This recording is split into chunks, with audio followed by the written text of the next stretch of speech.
High, leafy live Bengali চ্যানেলে সকলকে স্বাগত জানাই। আজ তোমাদের দেখাবো বাড়িতে থাকা একদম ছোট গামলার মধ্যে খুব সহজেই কী করে তোমরা পদ্ম গাছ রেডি করতে পারবে। এখানে দেখো আমি প্রথমেই নিয়েছি ভার্মি কম্পোস্ট প্রায় 7 থেকে 8 মুঠো পরিমাণ।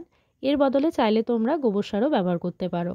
তারপর নিয়েছিলাম বোনডাস্ট প্রায় 3 থেকে 4 মুঠো পরিমাণ। তারপর দিয়েছি নিমখোল 2 মুঠো পরিমাণ। এবার এই সারগুলোকে একটু হাতের সাহায্যে ভালো করে মিশিয়ে নিচ্ছি। তারপর আমি উপর থেকে দিয়ে দিচ্ছি গার্ডেন সয়েল। গার্ডেন সয়েলের বদলে তোমরা যদি পাঁকমাটি ব্যবহার করতে পারো আরও ভালো, সেক্ষেত্রে পদ্ম গাছ আরও ভালো হবে। যেহেতু আমি গুঁড়ো মাটি ব্যবহার করেছি তাই আমি উপর থেকে জল দিয়ে দিলাম। এবার 5 থেকে 6 ঘন্টা সময় অবধি আমি ছেড়ে দেবো মাটিটাকে ভালো করে ভিজে যাওয়ার জন্য। এবার দেখো মাটিটা যখন ভিজে গেছে তখন আমি হাতের সাহায্যে একটু মিশিয়ে নিচ্ছি ভালো করে, যেহেতু এটা সমান করতে হবে পদ্ম টিউবার বসানোর জন্য। এবার আমি ওভারনাইট কিন্তু মাটিটাকে ছেড়ে দিয়েছিলাম।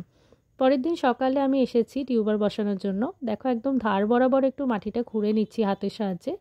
এবার আমি এখানে ইয়েলো পিওনির টিউবারটা বসিয়ে দিচ্ছি, যেটা হলুদ পদ্ম। টিউবারটা বসানোটাই কিন্তু বেশ ইম্পর্টেন্ট। খুব বেশি চাপ দিয়ে বসালে টিউবার ভেঙে যেতে পারে, সেক্ষেত্রে আর গাছ হবে না, তাই খুব সাবধানে টিউবারটা বসিয়ে নেবে। তারপর উপর থেকে হালকা হালকা করে একটু মাটি চাপিয়ে দেবে, খুব চাপাচাপি করবে না। আর দেখো সামনের অংশটা আমি বের করে রেখেছি, এখান থেকেই নতুন পাতা ছাড়বে আর কুঁড়ি বেরোবে। এবার আমি উপর থেকে একটা রঙের কৌটোর ঢাকনা দিয়ে তার উপরে জলটা দিচ্ছি যাতে মাটিটা গুলিয়ে না যায়। তোমরা চাইলে হাত রেখেও তার উপরেও জলটা দিতে পারো। এবার দেখো জলটা ওভারফ্লো করে নিয়েছি, এরকম লাগছে।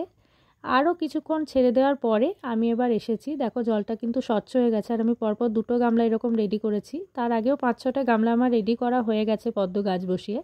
এবার উপর থেকে একটু অ্যাজোলা দিয়ে দিচ্ছি, যেটা জলে ভাসমান একটা উদ্ভিদ। এটা কিন্তু জলের পিএইচটা বুঝতে অনেক সুবিধা করে। মাটিটা যদি ভালো না থাকে বা জলটা যদি পাল্টাতে হয় তাহলে কিন্তু বোঝা যায়।